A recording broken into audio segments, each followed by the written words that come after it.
I'm very excited to introduce you today to Emma, but I might not need to introduce you because you might already know her. But for those of you who don't, Emma is here with us at our home, and she came to visit us. We asked her to come and visit us, actually. You were invited, weren't you? Yes, I was invited. You didn't just arrive. No, but I was invited to a lovely spot. Yes, it's beautiful. Yeah. Here we live out in the nature. And if you don't know this already, we have some other videos on the website when we were chatting to Emma. I don't know how long ago now, maybe 5, 7. I was in second year, first year. I was in first year, so that was 2013. But we interviewed before then too, do you remember? Oh, that... I think you were about 18 or something. Yes, I was 17, I think. So now we're going to give your age away because everybody thinks you're younger than you are. Yes, they think I'm 15 still. Yeah, but Emma's not. She's a qualified lady and she lives on her own. We were talking about her independence early on, and she doesn't think of herself as an independent person, but she is because you are independent in your... Anyway, let's get to the point. Let me introduce you to Emma. She's coming here to visit us, and we're going to chat to her because we have chatted with Emma other times on video, which is on the website. And we would love to just hear you tell us and tell the people your story, because initially you were very, very non-disturbed or concerned about the whole exit of home education when we spoke to you that time ago. And now you've kind of traveled a journey, and here you are. We're going to have some tea. Should we start with tea? Yeah, tea will be great. Thanks. Yeah, let's have some tea. Fortunately, you like black rooibos like we do. I love talking about rooibos on the videos because these videos are not only viewed by South Africans. Oh, no one knows rooibos. And yeah, we say rooibos and like, what is that? It's actually just red bush. Sure, looks quite strong. I hope you don't mind it strong. It's nice like that. I love it strong. And in case you're wondering why there are 3 cups, it's because we have Jamie there behind the camera, running from camera to camera. Okay, so there is your tea, Emma. Thank you very much. Oh, great. Oh, can I pop it there? You can, I think. Thank you. All right. So why don't you tell us your story? Because I think the last time we spoke to you, you were in second year at Stellenbosch. Yes. So I think the people who are going to be watching this, if they watched previous ones, they can hear the story about how you got into Stellenbosch. Right? Yes, okay. So let's go from the exit from university and from there on, and just tell us about your life and what's happening. Okay, so university was actually quite fun in a way. It taught me a lot of things about moving around and being in different spaces with different people. And I actually stayed in, it was 3 different residences in my time at Stellenbosch. I stayed in Stellenbosch, and then I was at the Belleville campus, and then I actually stayed at the rural campus in Worcester. So I did a lot of moving around and getting used to different places. Which was nice because I grew up in one home and then we moved to another home. So I was always kind of in one space and I was used to that. So varsity actually got me used to adjusting to different spaces, which was, I think, very good. I think I needed that because after varsity, doing occupational therapy, we go into a year of community service, and then you placed wherever they put you on a list, and you choose a couple of places and then you go out. And you go where they send you. But before you get away too far from talking about moving around a lot, after being used to being so in one place, I'm thinking now what a parent might be concerned about. That is that if they might think that because they're home educating, they're not preparing their child for the reality of that big real world out there. Yeah. So did you feel unprepared to be able to cope with that, what you're talking about? I suppose there are some areas that always take you by surprise that you're not quite ready for or you have never experienced before. But I feel that a lot of the situations that I was in growing up actually did prepare me well because being home educated, my mom always got us involved with lots of different activities in the community, and that wasn't just with one peer group. It was with soup kitchen with a bunch of much older people, or it might be playing tennis with a tennis club, which are children, adults, and kind of everything in between. So you did have some exposure to that. Yeah, so it was more exposure just to different groups and being comfortable in different situations more than being in vastly different areas, but just being comfortable with different people in different situations.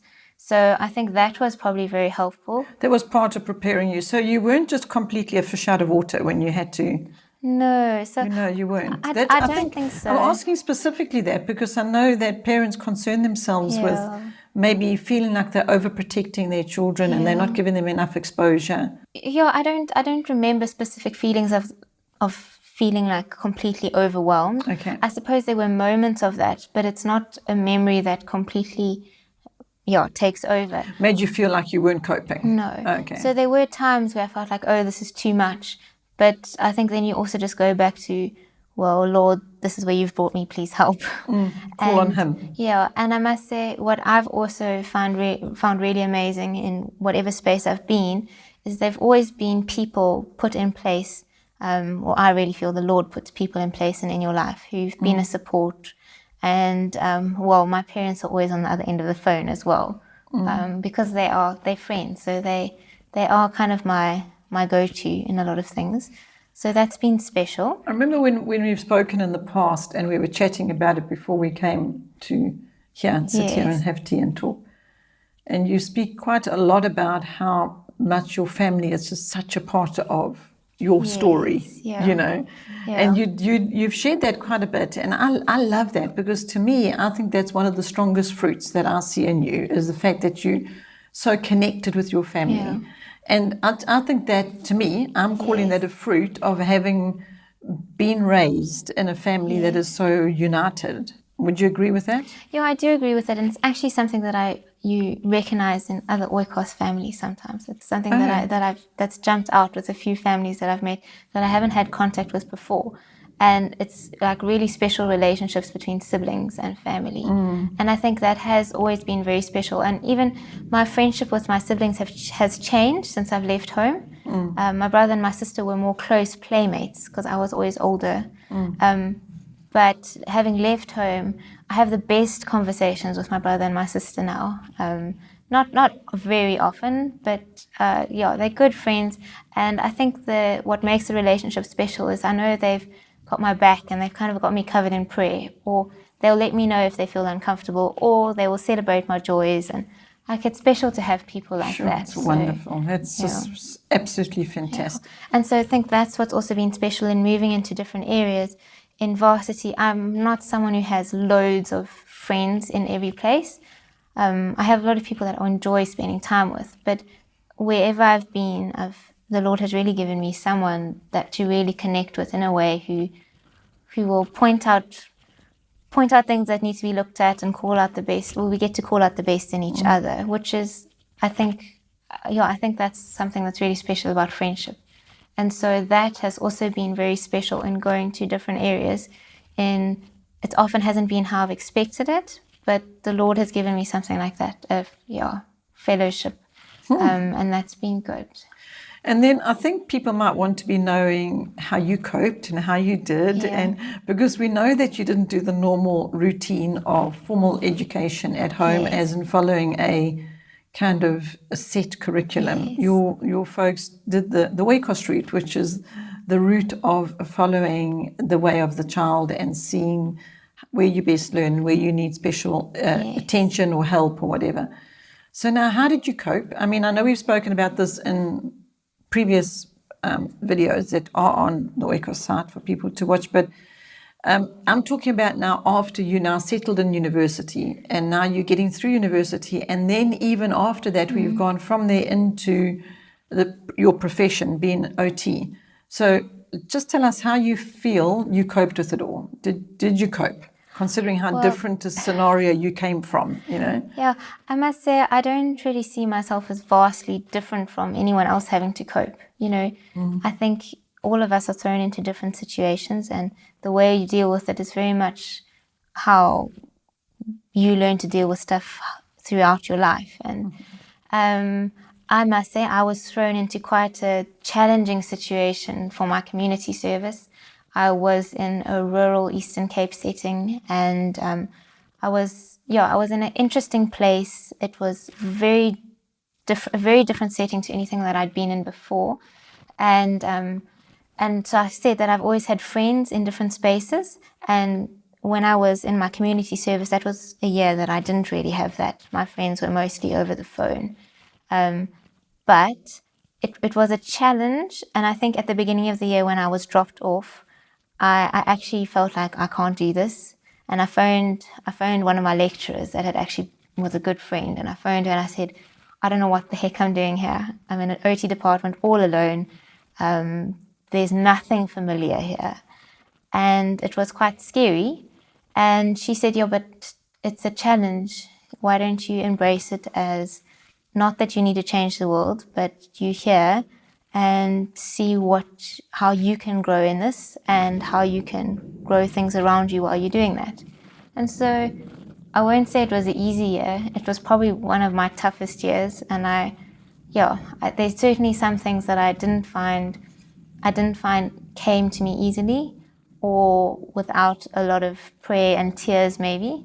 But with the challenges, there were also small joys, and there were things that I know were put in place. Like I had an amazing flatmate, and there were certain things in my space that I just knew were from the Lord. And I knew that even in the challenge, there were always things to be hopeful for and to enjoy.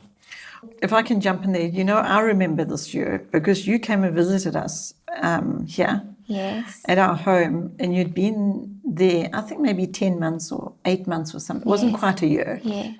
And you were sharing what you're sharing now, what a tremendous struggle it had been. Mm-hmm. But you also shared how you had witnessed how other people had handled those struggles. Yeah. That was one thing, and that stood out for me, but we won't go into that. Yeah. But if we come back to you, the thing that I was so encouraged by with your testimony at that time was that you had the Lord. Yeah. And I was thinking of your mom and your dad, and I was thinking what a comfort must be to them knowing their daughter was in a very, very struggling situation, yet you had God, and they knew you had that, and they knew you could pray, and they knew that He was going to be there for you, and you came to know God in a different way in that time. Yes. That's what I experienced from you. So I know you were in community service and you were having all these other practical experiences with doctors and medical things and everything.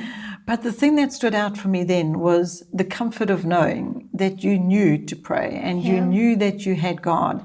And I also remember something else on a practical level of that, and that you were trying to reach out to people, and you decided to do pizzas. Do you remember that story? Oh, yes. And we're having pizzas tonight after we finish sharing it. We're going to go and make pizzas because you were trying. And that is something that I noticed from your testimony, was that you weren't giving up. You weren't going, well, I can't do this, run away. Yeah. You didn't do that, actually. You might have... You say that there were moments, I must say, where I even would go, Lord, what on earth have you done putting me here? And I feel like I'm in the wrong space. But you did it. I'm just reminding you did it. You didn't run away. That's what I'm saying. And you did move on from that situation. Yeah. And while you were there, and yes, you've got the emotion of sometimes I just felt like I have to give up. I can't.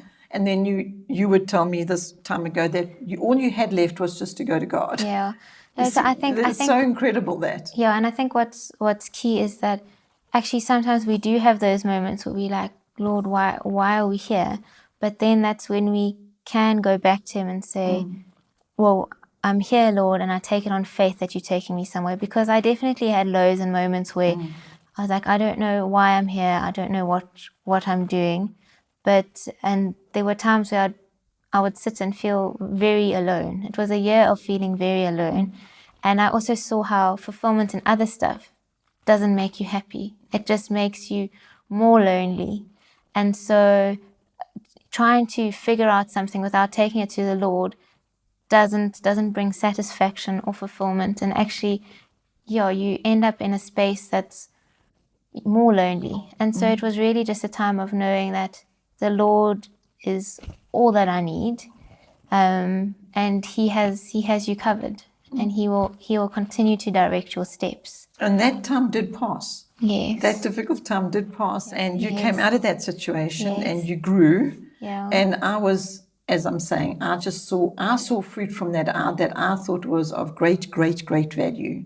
And maybe you're not even aware right now of how much you're going to reference back to that time, and you might hit another little dip or Yes. or valley. It might not be quite as deep a valley as that one was, but you're going to take things. Maybe it's happened already. Oh, it has. It definitely. I think it does. It shapes the way that you go into a new season. And I've seen that because now after I was in the Eastern Cape, I moved up to Durban, which was not what I'd anticipated. It wasn't something I'd planned in my mind. I kind of thought, oh, I'm going to head back to the Western Cape, closer to family again, because I'm very, very family orientated. And so I kind of always thought I'd be moving closer to where I'd grown up. And it was amazing how things just fell into place completely outside of my kind of what I had ideas for myself. But I felt total peace. And I think my parents also felt peace. So I do they're kind of my sounding board as well. Because I see I'm under my dad's covering. So like it's important for me to have that connection and know that they also feel peace. But Durban was a totally different move. I was moving further away from family. And I was into an area that I didn't know at all. I think we've come to Durban maybe twice on family holiday trips. So it was very unfamiliar. I didn't know anyone in the area. So it was quite daunting in some ways. And also a completely new working environment because I was going into private practice. Where I'd been in government and a very different field. It was, focusing on hands, so it's a much more specific area. So there was a lot of challenges that I have had to face.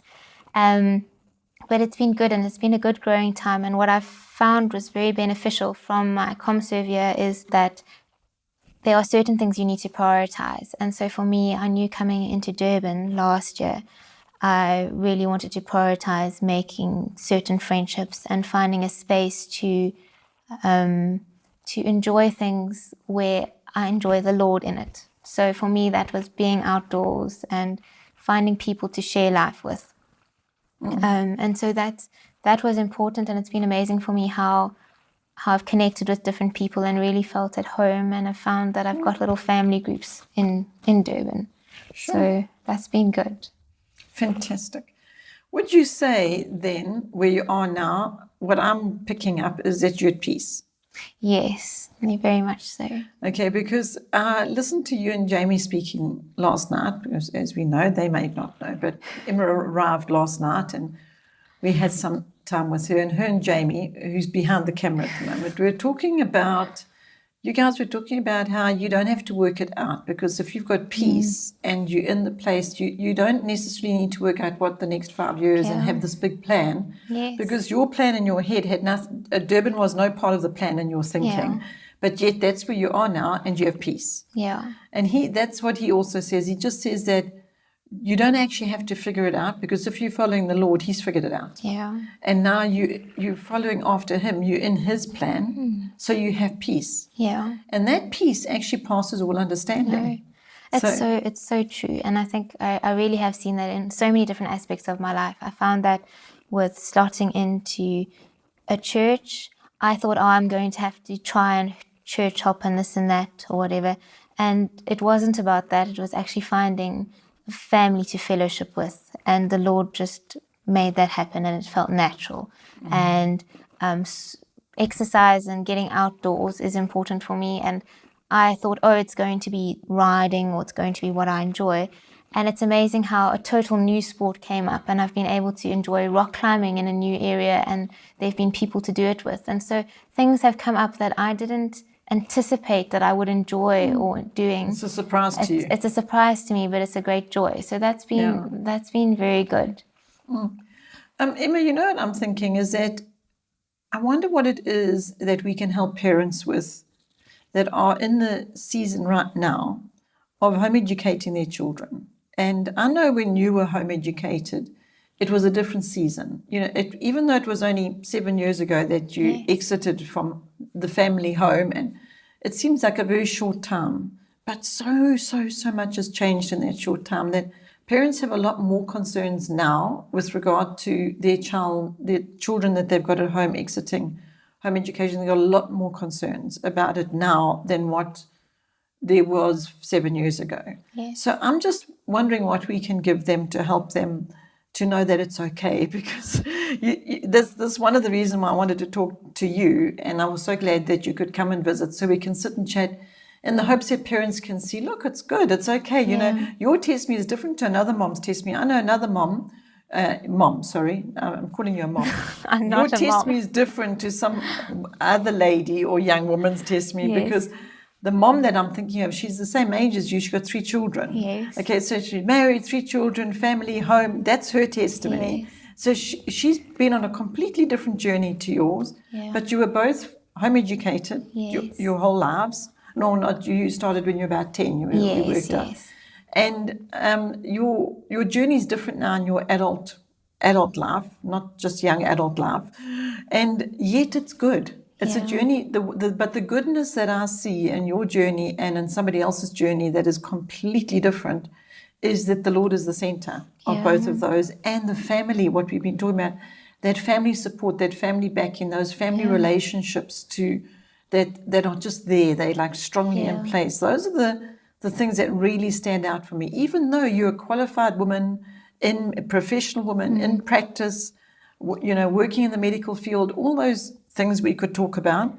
Yes. But and I know people need to know that it's okay that if they're home educating their children, it doesn't mean they're not going to be able to have a professional career. But in your own family, your siblings, you've got one sibling that has not gone the professional route as far as varsity route is concerned, but he's a professional sportsman. Yes. And then you've got another sibling that has gone to university, also entered through different means, not through the usual course of standard flow, going with the to correct get certification. Yeah, you didn't go to Stellenbosch with the correct certification, and neither is she. I mean, I only heard that from you last night, or whenever you told me that your sister has gone into doing a professional degree. Yes. And she went from home education into university. Now, people are fascinated by that. But how did that happen, and how did she do it? And if we sat here today and we discussed, this is what I did, and this is what my sister did, and this is what's... it wouldn't be really relevant because of the fact that what you did was different to what your sister did. Yeah. And each one of you are on your own journey with the Lord. Yeah.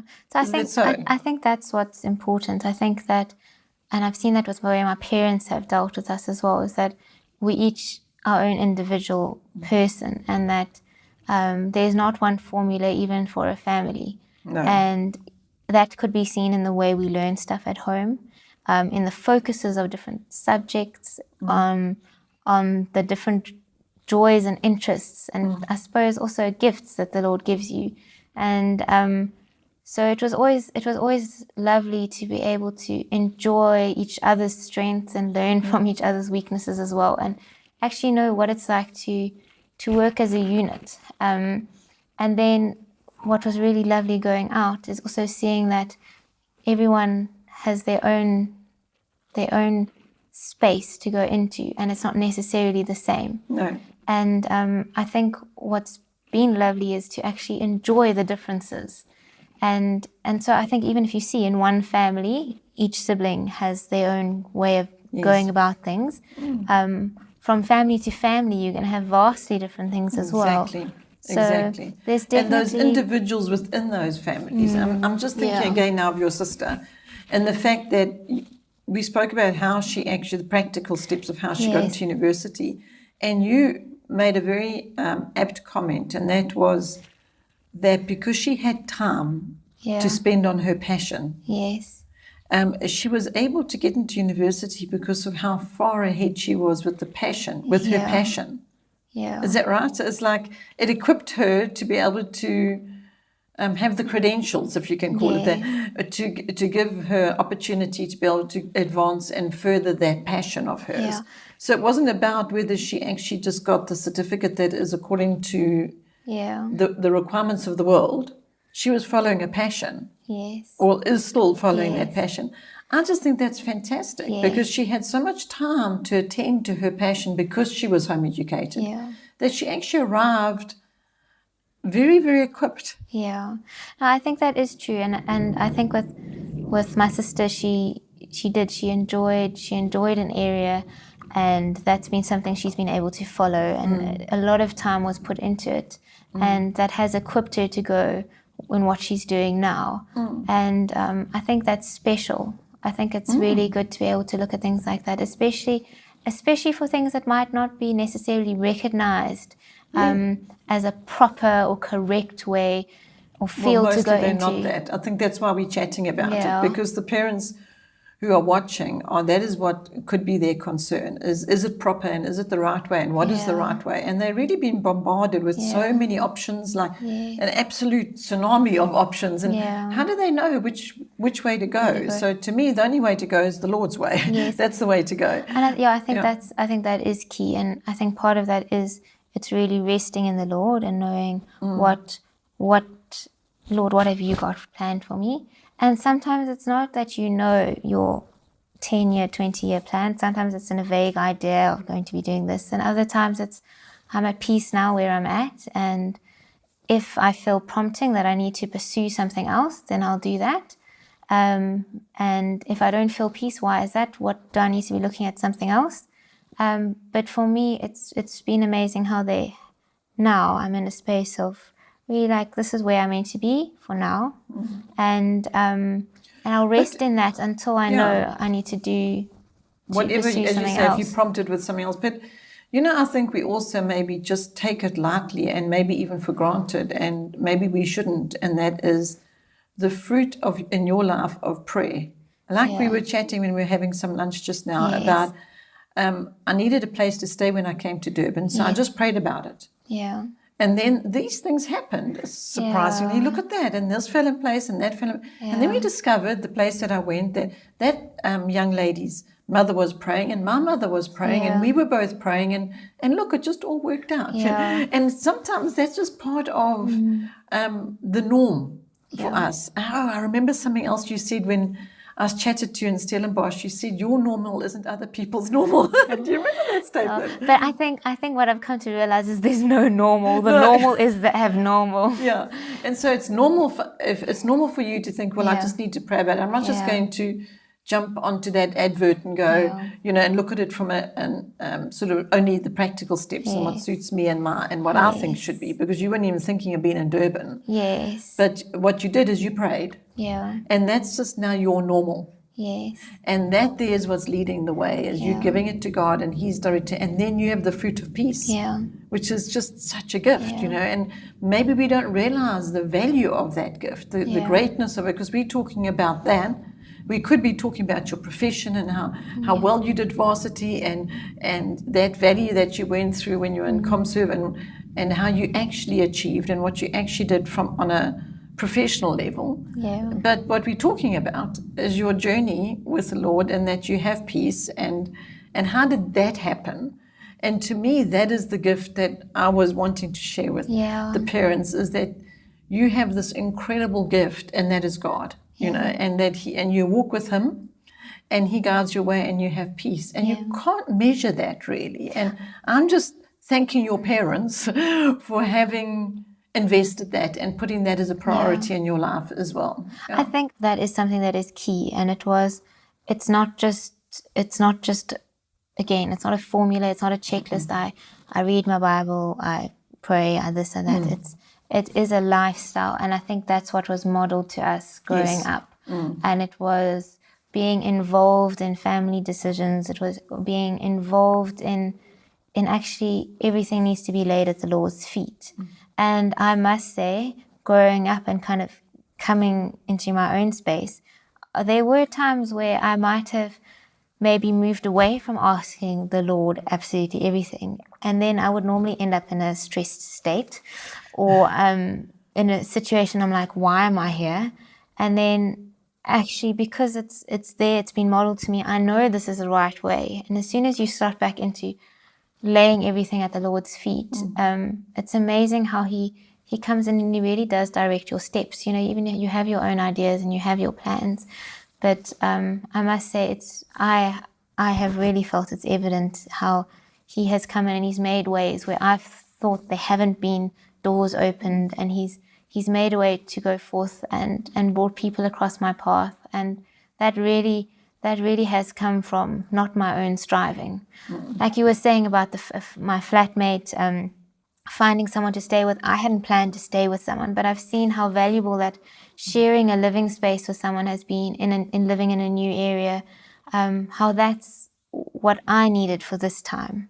And so God has put that in place. Yes, even though not I your didn't choosing. it wasn't. I wanted to stay alone. I thought, well, let me figure out my own what Durban is like. I don't, it's an unfamiliar space. I need to kind of suss it out before. But then, So the your Lord idea knew. was a little garden flat somewhere. Yes. But now you're sharing Yeah. and living space, as you say, Yeah. and sharing living space, and how that is what when God needs you at this time. So it's been really lovely to see how things fall in place, and that's not of my own doing, but it's just how the Lord has kind of led, and I've also seen how when you cover things in prayer, and this is me praying, and it's also my parents praying, and it's good friends who'll pick up the phone and go like, Emma, what's happening?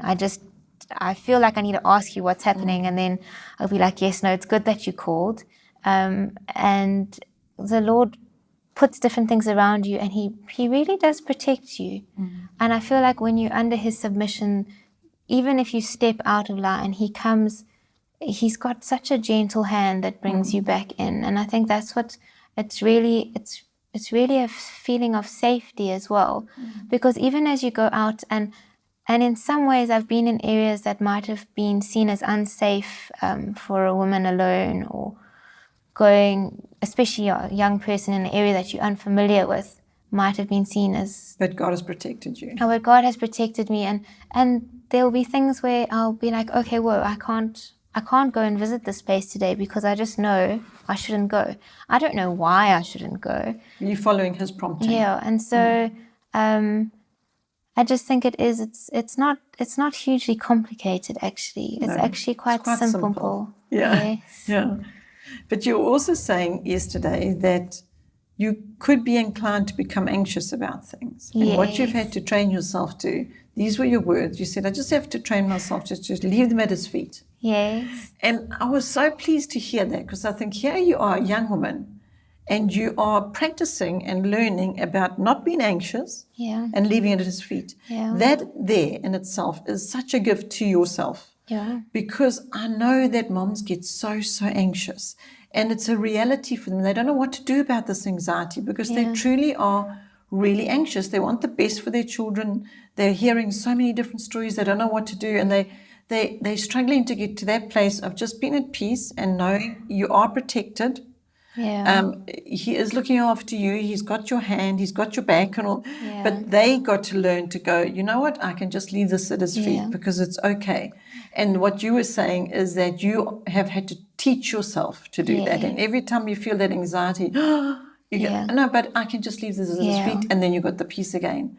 It is amazing that you've got that you're practicing that gift, because as I'm saying, if that's the only thing that we can be helping moms with today, or parents that are watching, if that's what we can help them with, is to learn the steps required, that you've got to practice it. It's not something that just happened for you. No, I think also because I swung between two different situations of dealing with anxiety, and the one is to kind of ignore it and just pretend it's not there and try to carry on, and that's kind of in your own strength and striving, and normally it blows up in your face and you end up in a meltdown. And I must say, I think that again comes from being in a home where prayer was modeled, and also acknowledge something that's not healthy, or it's not a good pattern, because we do tend to have habits or patterns that aren't necessarily healthy or constructive. And so being anxious is something that the Lord actually says, do not be anxious. Yes. And so for me, I think at some point I thought do not means shove it under the carpet, but that just makes a big problem. And so for me, it was very much, do not be anxious. Okay, so I'm being anxious, so what must I do with that? And being like, okay, well, Lord, you carry our burdens. This is my anxiety. Please, will you come and help me? And take it. And when you lay it down at his feet, it's amazing how there's peace. But you see what you did there, Emma, you prayed. Lord, could you please help me? Yes. So he wants us to call on him. Yeah. So you've got an anxiety, you call on him. Yeah. You feel lonely, you call on him. Yeah. So that's what I was saying, is it's become the norm. Yeah. Whereby you're not alone, because when you're driving in your car, he's with you. When you're in an unsafe place, it's like, I feel a bit insecure now, but I've got him and he's my protector and I'm okay, you know. And I mean, that happened just the other day where I went to go and drop off a whole lot of rubbish at a municipal dump. And afterwards I thought, no, it's probably not a good idea to go alone to a municipal dump. I was with my mom. But my car got stuck in the mud and I thought, are we ever going to get out? And there are people all around. And it was very much of, okay, Lord, we're stuck. But if I go into a flat panic now, because I think I said to Mom, I was like, I could just cry now, but that wasn't going to help.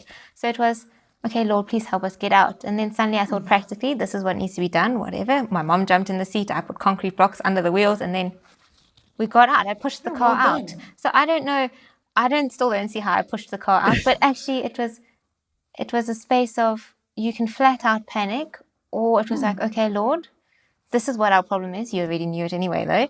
But this is what it is. Please just help us. And so you called on him. Yeah, and I think it is important, because if you don't call on him, then I've seen how I spiraled down, and things get very confusing fast. And so calling on him it's a simple thing. I might be sitting with a patient and not quite sure how to deal with them, and be like, Lord, please give me the right words, or just help me. And or it might be I'm walking to work and I'm looking at my diary and I'm thinking, how am I going to sort everything out? And I'll be, okay, I give you my day, Lord. Or it might be something as simple, I'm making a meal for a family or for people, and it'll be, help me know what to make, or just bless this time together. Really practical, simple something, or Yeah. a complicated something. Anyone, you call on him and he gives you the guidance and the direction, and then you know, yeah, and I think like, get this divine inspiration. And I think that's the whole thing, is it's not that it's making everything super spiritual. It's actually just like, this is just natural. And so even driving here yesterday, it was like, oh, Lord, thank you for this time, because I think he puts us in places, and it's good to be thankful for where you are. And I think I've learned a lot last year about being grateful instead of critical, because I think sometimes I can be quite critical of other ways of doing things, or something that's maybe not entirely my normal. And also being more grateful for the different areas that you put in, or situation you put in, and then also really asking the Lord to lead in that. And so driving out here, I was like, thank you for this space and a place to come, and may you guide the conversation and the time together. And it's amazing how that, I mean, we might be going for a hike, or it might be a work thing, or we could be going to make pizzas. Yes, or whatever. And it's simple everyday things. It might be a phone call to a friend, or chatting to my gran, or whatever. And I don't say I get it right, but you kind of just ask for the Lord's grace on everything in your life, and he does direct things. And I feel like that it's good to be in that space. And I think, I won't say all the time it's like that. Sometimes you get frazzled, and then you have to be reminded, oh, wait, this is why I'm frazzled. I forgot to call on him. Yes. But I think it's good to know that what your default should be, not away from him, but always back to the Lord. Yeah. Well, I think that's a good place for you to have some tea. Yes, I have some tea. And I think it's a good place for us to close and thank the people. Thank you for being with us today and for listening.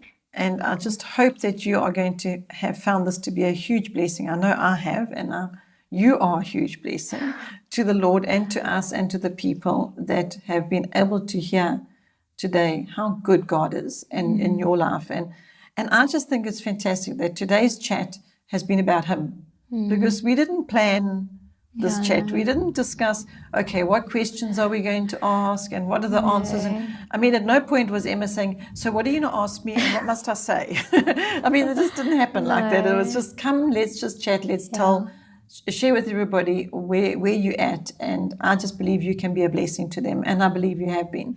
So thank you. Thank you for being his blessing. And thank you for blessing the moms. I think that's the whole thing. It's not actually me. It's just what the Lord comes and brings. So, Well, thanks, that's Emma. what's exciting. And we will chat again in another 5 years or so. When I'm 30? Yeah. Okay. Oh, no. Well, thanks for watching, everybody. Bye for now. Bye.